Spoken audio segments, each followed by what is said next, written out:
Art offers novel contributions to health research and knowledge translation, yet arts-based approaches often face misunderstanding in both health and art spheres. Our team have used art across a range of health projects and often feel compelled to share positive findings to justify our approach. However, in this presentation, we consider some of the core challenges of working in and between art and health. We used collective auto-ethnographic research methods to identify 4 key questions that highlight specific misunderstandings, missteps, and dilemmas that we have all encountered in our work. We explore these questions now by sharing personal experiences drawn from our work in and between art and health. While evaluating an art installation sharing health research, I approached a clinical researcher and asked, "What do you think?" His response, "I don't." This wasn't hostility, just complete disinterest. He did not seem impelled to engage with the installation, nor did he seem to recognise its value.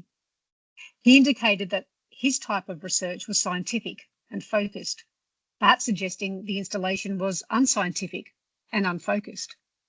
This experience reflects common binary distinctions between art and science. For example, the notion that art can't be fact, while science can't be feeling, or that art is subjective expression, while science is objective empiricism. In these configurations, art is not for those who do science, and science is not for those who do art.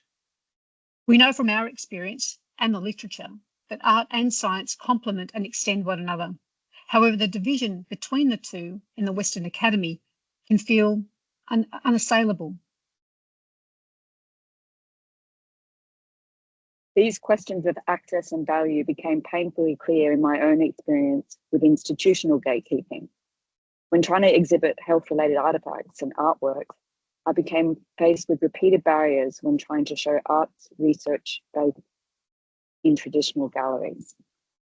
I came to see the works I was trying to share as fitting in a liminal space, not quite fitting into traditional fine art categories, yet carrying important health insights.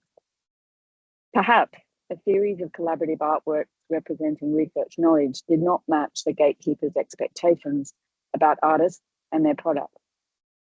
Alternatively, perhaps health research was deemed uninteresting or irrelevant to gallery audiences. This experience revealed how gatekeeping in cultural institutions can limit the reach of arts-based research. While we advocate for greater acceptance of arts-based research, we must also acknowledge its risks. I witnessed this at an arts-based health research event where participants experienced serious and in one case ongoing psychological distress.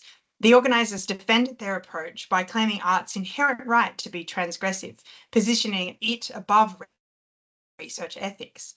This false dichotomy between artistic freedom and ethical responsibility reveals a dangerous tendency to elevate art beyond human impact. We must resist this apotheosis and prioritise participant safety.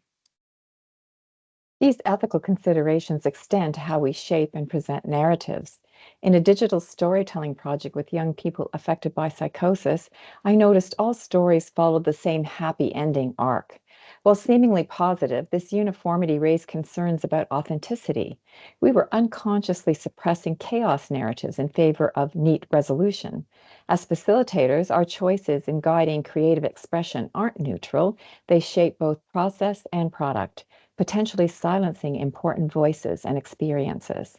Here, assessments of quality need to consider to what extent the intention of makers and the reception by audiences inform the creative process.